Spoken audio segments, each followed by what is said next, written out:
Hey everyone, for those that are on video, our lighting looks a little bit like we're having a candlelit dinner. There's even a flickering. Yeah, that's you with the bumping. Me dumping the table. Anyway, welcome and great to have you here. This week, I was saying to Kevin, I think what we should do is continue talking about him and his development. I've observed in him over the last week. So 2 weeks ago, I would have said you were flat. Yeah, absolutely. You were sort of a bit, you weren't really very empowered in your life. No, you didn't have a lot of agency, I would say, is probably the right word. Yeah. You're a bit overwhelmed. Yeah. And now every time I see you, you're like smiling and energized. But what I've noticed is that the external picture in your life hasn't really changed. Your finances are much the same. A few things have shifted. Absolutely. A few good things are happening, but they're long-term things. You know, they're not. There's some relationship stuff that's happening, but I would say materially, not really that different. No. So it's like I would notice it's a shift in your attitude about life. So that's the thing I wanted to explore. Yeah. And see where we go. Yeah. So what's going on for you? Yeah. So. We've had this conversation over the last few weeks about energy or vibrations, whatever you want to call it, and I've felt that, you know. And April is not a great month for me or my family, and it was just really good to get past that. And it's almost like our new year, really. Yeah, it feels like that. A reset. Yeah, but at the same time, there's a whole lot of things that I was doing in the background. In trying to understand what's going on for me from the being profile point of view, looking internally. I'm still in that mastery program, and just last night, it's only Friday today, isn't it? Yeah. Last night, we did one on awareness and all the subsets of awareness, and it just really, and we've done that over the last 3 weeks, actually, so it's probably all of that, and just unpacking the different pieces of awareness and how to look at what's going on and then look at the shadows and then try and find a way to move that. And all of that has not culminated because it's an ongoing thing, but has moved me to another level and changed my energy levels, changed my the vibration that I feel on myself. Where do you feel the vibration in your body? That's a good question. I think it's in my head at the moment. You know, it just feels lighter. It's just the letting go of things. It's not. I don't have. It's not a heaviness. That's a word. It's a lightness. It's not really in my head. It's a lightness of my body. You know, like on Monday when I was playing tennis, on Tuesday when I was playing tennis, just felt like I could run forever. I wish I could, but that's never going to happen anymore. But I just felt like that, you know. It's like it's just a good, and I'm happy to have conversations again. You know, I've always been into conversations, but I'm happy to seek out conversations again. Whereas over the last month, I was like, okay, I can't deal. Away. Yeah, just trying to hide away a little bit about that. But so that's what it is. And again, all sorts of things, you know, exercising, walking, not so much swimming at the moment because of the rain, and just being present. One of the other things that we worked on last night was presence. Yeah. I wonder if it's something, because most often what we do is that when people think about improving their mood, they look at the things they're going to do, like exercise, nutrition, thinking positively is even something you can do, right? There's all these activities. But just watching you it doesn't feel like anything that you've really done. It's like a flick of a switch within you, so that even all the things you do, you qualitatively experience them differently. Yeah. So it's almost like by trying to do too much, I don't know. I don't know. What would you say about carry on with that thought? Well, I think the doing creates the fixation on the doing. which can sort of stop you being present. Yeah, it's almost a distraction. It can be a distraction. It can be a distraction. Yeah, it's not the doing is the actual the result enjoyment of the doing. vibration. Yeah, absolutely. Yeah. And I guess one of the things that has definitely helped is taking the time just to be present with what's going on again. You know, I've been working on the self-awareness component, but the presence as well is like, okay, I'm going to be present with this, you know. And one of the exercises I did in my my session last night was we had two of us sitting talking, and one had to talk and just give an opinion about something. The other person just had to be present with it. Yeah. And it's not easy to do because you always want to add a solution or a story or something like that. And just taking that time to do that, it's like, okay, yeah. So this feeling, this energy, however you want to describe it, it's not really a feeling, I guess, just changes things. And as you said, not because external things have changed. So it's all internal. And that really keeps bringing me back to the being profile, to this ontological way of thinking about self rather than external. The other thing that's come up in this program for me is, and you talked about it as well, is surrendering, surrendering to whatever's going on. So you can't blame what's going on. You have to find ways to manage what's happening it's internally. Always working with yourself. And we talked. You and I talked about this chap that I was a TED talk that Mo Gadat. Oh yeah. And one of the things he said, there was three things that he worked on. I think it was about happiness, wasn't it? The happiness talk on TED. And he was saying there were three things that you could do when things weren't quite working in your favor. And the third one is the one that stood out for me. It was about, what do you do about the things that you have no control over or you can't change? Yeah. You can say, oh, you know, that's unfair and rant and rave, or you can find a way to work around it. And that comes from inside.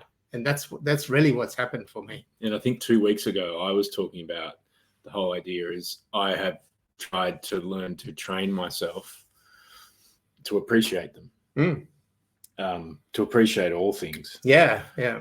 Because you and I were talking about this before, but that the longer you live, the more you start to recognize that you can only have intentions, not expectations of how your life plays out. So all the thing you can really control is your inner vibration, that inner energy, how you treat yourself within yourself, how much you accept yourself, how much you send love to yourself, how much whatever the things you do to get yourself feeling like you're okay with yourself. Yeah. Then what happens on the outside, we have some control over, but very little. Yeah. Only that internal relationship with self is what we have. And that's why we're saying that you always work within. Yes. You don't try and make the world the way you need it to feel okay. Yeah. You feel okay first, so that your attitude shifts to the outside, which is clearly, and what's been amazing is to see this actually happen with you. Yeah, has been beautiful. Like, it's beautiful. Yeah. So I'm a lab rat, am I? You're more a guinea pig. Guinea pig, okay. But the other part of that too is we talked about this, I think, last week about intentionality and being intentional about things. Yeah. And that's come up in the last 3 weeks for me, and I've been working through that. And I haven't got to the stage where I've written down my intentions, but I've got them clearer in my mind. Yeah. And that just helps the energy that comes out of you with that intention is just making things seem easier from an internal point of view. Yeah. Yeah, it's how I tend to work as well, which is I'll have an intention at the moment around freedom. Yeah, which I've talked to you a lot about, which is a broad concept, but then I sort of think about, well, how would that be expressed in relationships? Yeah. How would that be expressed in financial freedom? How would that be expressed in my health? And then that's where it becomes a little bit tangible, but then I don't control how that looks.